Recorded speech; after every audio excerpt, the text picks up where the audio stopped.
কলকাতা বিশ্ববিদ্যালয় BA 5th সেমিস্টারে সকল ইতিহাসের জেনারেল পরীক্ষার্থী বন্ধুদের জন্য যারা তোমরা ইতিহাস সেক A2 এই পেপারটি নিয়েছো, অর্থাৎ ইন্ডিয়ান হিস্ট্রি অ্যান্ড কালচার, আজকে এই পেপারের উপর থেকে তোমাদের একটি লাস্ট মিনিট সাজেশন তুলে ধরবো। তো তোমরা জানো তোমাদের এখান থেকে 50 নম্বরের একটি প্রশ্ন লিখতে হয় এবং 15 নম্বরের দুটো প্রশ্ন লিখতে হয়। এই নিয়ে তোমার 80 নম্বরের পরীক্ষা হয়ে থাকে। তো সেক্ষেত্রে তোমাদের কি কি প্রশ্ন করতে হবে সেইগুলো আজকে লাস্ট মিনিট সাজেশনের মধ্যে বলে দেবো, তোমরা একটু ভালো করে খেয়াল করে নাও। দেখো এখানে দেয়া আছে সম্প্রতি তোমার দেখা প্রথম 50 নম্বরে যে প্রশ্নগুলো তোমাদেরকে করতে হবে সেগুলোই এখন বলছি। সম্প্রতি তোমার দেখা যে কোনো একটি মেলা বা উৎসব সম্পর্কে একটি প্রতিবেদন লেখো 1000 শব্দের মধ্যে। এটা প্রথম 50 নম্বরের জন্য তোমরা ভালো করে করবে। দ্বিতীয় প্রশ্ন, কোনো একটি ঐতিহাসিক স্থান ভ্রমণের অথবা তথ্য প্রযুক্তি ইন্টারনেটের মাধ্যমে ভ্রমণের কথা উল্লেখ করে তোমার অভিজ্ঞতা লিপিবদ্ধ করো। তারপরে এই প্রশ্নটি তোমরা করবে। আমি আরো একবার বলছি, কোনো একটি ঐতিহাসিক স্থান ভ্রমণের অথবা তথ্য প্রযুক্তি ইন্টারনেটের মাধ্যমে ভ্রমণের কথা উল্লেখ করে তোমার অভিজ্ঞতা লিপিবদ্ধ করো। তারপরে তোমাদের 15 নম্বরে যে প্রশ্নগুলো করতে হবে, প্রাকৃতিক সম্পদের উপযুক্ত ব্যবহার বলতে কি বোঝো, প্রথম এটা করবে। দ্বিতীয়, ভেষজ উদ্ভিদের ব্যবহার ও সংরক্ষণ বিষয়ে নিবন্ধ লেখো। 3 নম্বর, স্মৃতিসৌধ সংরক্ষণের প্রয়োজনীয়তা লেখো। 4 নম্বর, ঐতিহাসিক পর্যটনের গুরুত্ব আলোচনা করো। 5 নম্বর, ভারতীয় নারী অগ্রগতি পথে প্রতিবন্ধকতাগুলি কি কি, বাধাগুলো কি কি। 6 নম্বর, সামাজিক অসাম্যের সংজ্ঞা এবং কারণ সম্পর্কে লেখো। তারপরে দেখো জল সম্পদের ব্যবহার ও প্রয়োজনীয়তা বিষয়ে আলোকপাত করো। তারপরে 8, ঔপনিবেশিক ভারতবর্ষে যাতায়াত ব্যবস্থার অগ্রগতির, তাহলে ঔপনিবেশিক ভারতবর্ষের যাতায়াত ব্যবস্থা অগ্রগতির বিষয়ে আলোচনা করো।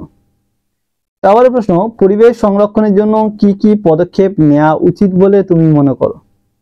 পরিবেশ সংরক্ষণের জন্য কি কি পদক্ষেপ নেওয়া উচিত বলে তুমি মনে করো। নেক্সট কোশ্চেন, নর্মদা ও চিপকো আন্দোলন সম্বন্ধে যা জানো লেখো। নর্মদা ও চিপকো আন্দোলন সম্বন্ধে যা জানো লেখো। 11 নম্বর, বাংলা বাউল গান ও ছৌ নাচ সম্বন্ধে যা জানো লেখো। তারপরে প্রশ্ন আছে, প্রাকৃতিক সম্পদে উপযুক্ত ব্যবহার বলতে কি বোঝো। প্রাকৃতিক সম্পদে উপযুক্ত ব্যবহার বলতে কি বোঝো সেটা সম্পর্কে লেখো। তারপরে প্রশ্ন যেটা করবে, ভেষজ উদ্ভিদের ব্যবহার ও সংরক্ষণ বিষয়ে নিবন্ধ লেখো। ভেষজ উদ্ভিদের ব্যবহার ও সংরক্ষণ বিষয়ে নিবন্ধ লেখো। তারপরে প্রশ্ন, স্মৃতিসৌধ সংরক্ষণের প্রয়োজনীয়তা লেখো। তারপরে প্রশ্ন, নারী অগ্রগতি পথে বাধা ও সমাধান লেখো। এইবারে প্রশ্ন হচ্ছে 16 দাগ থেকে এক্সট্রা, এগুলো হয়ে গেলে তোমরা কিছু প্রশ্ন আরো করবে, এগুলো আসতে পারে, বিভিন্ন রকম ঘুরিয়ে দিতে পারে। সুলতানি যুগে শিল্প স্থাপত্যকলা নিয়ে আলোচনা করো, এটা দেখবে। ভারতবর্ষের ইতিহাসে স্থাপত্য নির্মাণে মুঘলদের অবদান আলোচনা করো। নেক্সট, প্রাক আধুনিক পর্বের ভারতবর্ষে নগরায়নের প্রবণতা সম্পর্কে আলোচনা করো। প্রাক আধুনিক পর্বে ভারতবর্ষে নগরায়নের প্রবণতা সম্পর্কে আলোচনা করো। তারপরে প্রশ্ন আছে, আধুনিক ভারতে নারীর ক্ষমতায়নের সম্পর্কে তোমার বক্তব্য লেখো। আধুনিক ভারতে নারীর ক্ষমতায়নের সম্পর্কে তোমার বক্তব্য লেখো। তারপরে 20 দাগে, একটি দেশ কিভাবে তার ঐতিহ্য সংরক্ষণ করে। একটি দেশ কিভাবে তার ঐতিহ্য সংরক্ষণ করে। নেক্সট, যে কোনো একটি ঐতিহ্যশালী, এইগুলো এক্সট্রা প্রশ্ন হিসাবে করবে এবার যেগুলো বলছি।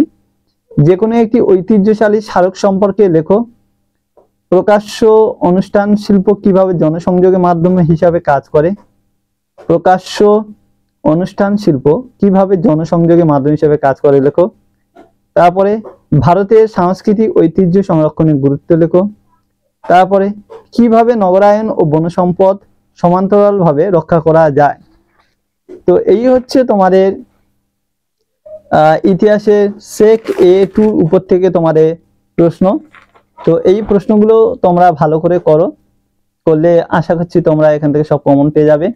আর উত্তরগুলো কিন্তু তোমাদের, যেহেতু দেখো এগুলো রেফারেন্স বই, তোমরা না হাতকালে ফলো না করলে তোমরা কিন্তু সমস্ত প্রশ্ন কিন্তু কমন পাবে না। তো এখন যা সময় আছে তোমরা ভালো করে করলে অবশ্যই হয়ে যাবে। আর দু একটা যদি প্রবলেম থাকে সেটা তোমরা জানাতে পারো, তাহলে দিয়ে দেওয়ার চেষ্টা করব। কিন্তু সব প্রশ্নের উত্তর যদি চাও তাহলে ওইভাবে দেওয়া সম্ভব নয়। যার যেটা প্রবলেম একটা আধটা তোমরা বলতে পারো। তো এই হচ্ছে তোমাদের বিষয়। আর অন্যান্য পেপারে গুলো কিন্তু সব সাজেশন দেওয়া হয়ে গেছে, যারা দেখোনি তারা দেখে নিও। আর মেন পেপার যেগুলো তোমার ডিএসসি পেপার হোক বা শিক্ষা বিজ্ঞান রাষ্ট্রবিজ্ঞান, সেগুলো কিন্তু সব তোমাদের সেকেন্ড চ্যানেলে কিন্তু অ্যান্সার গুলো পোস্ট করা হচ্ছে কন্টিনিউ। শুভঙ্কর মাস্টার বলে সার্চ করলে তোমরা পেয়ে যাবে, সেখানে গিয়ে কিন্তু তোমরা নিয়ে নিও যাদের দরকার, ওখানে আমি দিয়ে যাচ্ছি। তো এইটুকুই বলার ছিল। তো চলো আজকে ভিডিওটা তাহলে এখানে শেষ করছি, পরবর্তী ভিডিওতে আবার দেখা হবে। সবাই ভালো থেকো, সুস্থ থেকো।